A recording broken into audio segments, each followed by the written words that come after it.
Hello, writers. We're moving on to your sentence templates for this week. Template number 17. At first, they were just clouds like any other. Then they swelled and swirled. Then they hung very still. Then they broke open. So in this sentence, we get a progression of changes.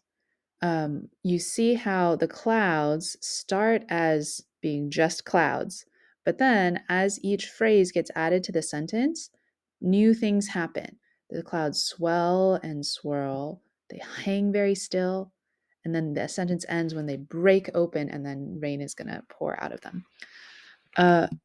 So let's look at the structural breakdown. The structure of the sentence is the punctuation marks here. At first, so this signals that like something happens at the beginning, then. So then three more things happen after the at first.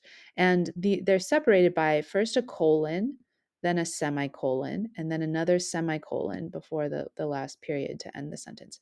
What do the semicolons and colon do in the sentence? Let's take a look at some comparisons. So this is our template here at the top. We could just separate things with commas. The clouds swelled and swirled, then hung very still, then broke open. With this one, you get kind of like the joining of the actions, like 1, 2, 3, but they're more of a list. You don't get any pauses in between them. If you separate with periods, at first they were just clouds like any other. Stop. Then they swelled and swirled. Stop. Then they hung very still. Stop. Then they broke open. With periods, you get a lot more of a pause in between the phrases, and it's as if each sentence is a unit of its own. It's like a stop, and there's less of a relation between them. When you have the colon and the semicolons, you kind of get the sense that the sentence is still pushing you forward. It's saying, like, wait, that's not all.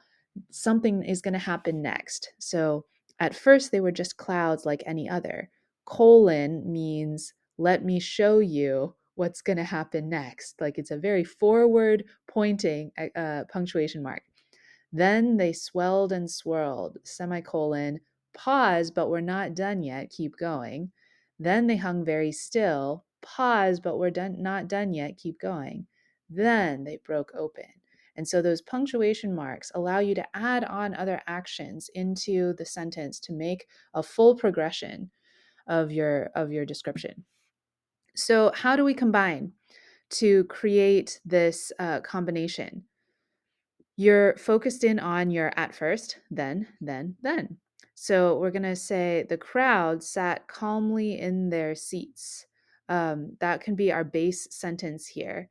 The crowd is sitting calmly, but then we want more actions. We're going to add in some more actions to create a progression. So we would insert these into the blanks.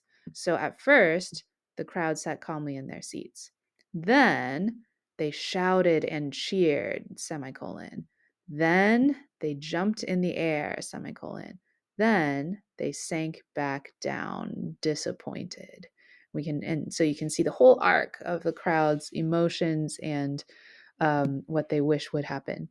So this is what you're going to be doing for your homework, sentence expanding. You'll get a base sentence, just like we had there. You'll get your Writer's Toolshed word to insert, and you'll get some new actions that you want to add into the base sentence. So if you have the Jello was a wet red liquid, it'll give you your new actions to tell you what's going to happen next. And your job is to imitate the sentence template and combine those new actions, but to expand the sentence. At first, the Jello was just a liquid, semicolon. Then in the fridge, it solidified, semicolon. Then it jiggled as I brought out the dish, semicolon. Then I dropped it and it crashed to the floor.